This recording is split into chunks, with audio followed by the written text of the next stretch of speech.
عبداللہ ابن ابی کے بیٹے کو یہ بات پتا چلی کہ میرے باپ منافقوں کے سردار نے میرے رسول کے بارے میں خلیص زبان استعمال کی ہے، اپنے آپ کو کہا ہے ہم عزت والے، جب مدینے جائیں گے تو نعوذ باللہ، اللہ کے نبی کی طرف کہا کہ ان کو ذلیل کا لفظ استعمال کر کے کہا کہ ان کو مدینے سے نکالیں گے۔ عبداللہ ابن ابی کے بیٹے مدینے کی سرحد پہ جا کر کے ایک دستہ لے کر، سپاہیوں کی جماعت لے کر کے جا کے کھڑے ہو گئے اور یہ کہتے ہوئے وہاں سے نکلے تھے کہ خدا کی قسم جب تک میں اپنے باپ کی زبان سے یہ نہیں کہلوا دوں گا کہ ذلیل تو ہے اور عزت والے مصطفیٰ ہیں، اس وقت تک میں اس کو مدینے میں داخل نہیں ہونے دوں گا۔ بیٹا، یہ ہے اللہ کا انتقام۔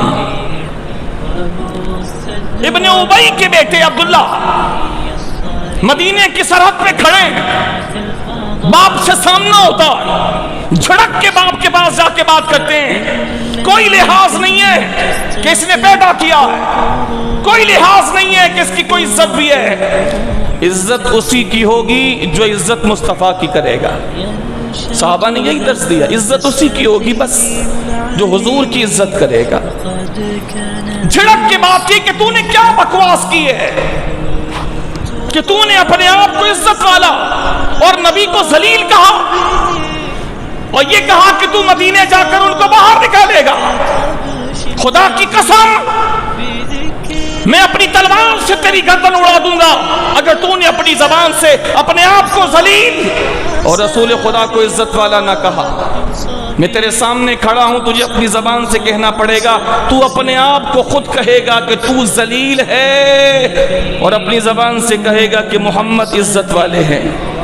تاریخ اٹھا کے پڑھ لیجئے، خدا کی قسم اس جوان نے اپنے باپ کی زبان سے کہلوایا اور باپ منافقوں کا سردار یہ کہنے پر مجبور ہوا کہ ہاں میں ذلیل ہوں اور عزت والے محمد مصطفیٰ علیہ السلام۔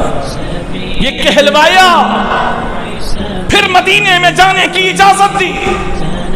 اس طرح اللہ جل شانہ نے اپنے نبی کریم علیہ السلام کی شان مبارک کا اظہار فرمایا۔ یہ تو چند مثالیں، تاریخ بھری پڑی ہے مثالوں سے۔ خدا نے دشمنوں کے گھروں میں اپنے نبی کے پروانے پیدا فرمائے، اپنے نبی کے پروانے پیدا فرمائے۔ صحابہ کی ساری زندگیاں مثالوں سے بھری پڑی ہیں، یہ سب نبی کے دشمنوں کے گھروں میں رہنے والے تھے جن کو اللہ تعالیٰ نے ایمان دے کر نبی کی سچی غلامی کی خیرات عطا فرمائی۔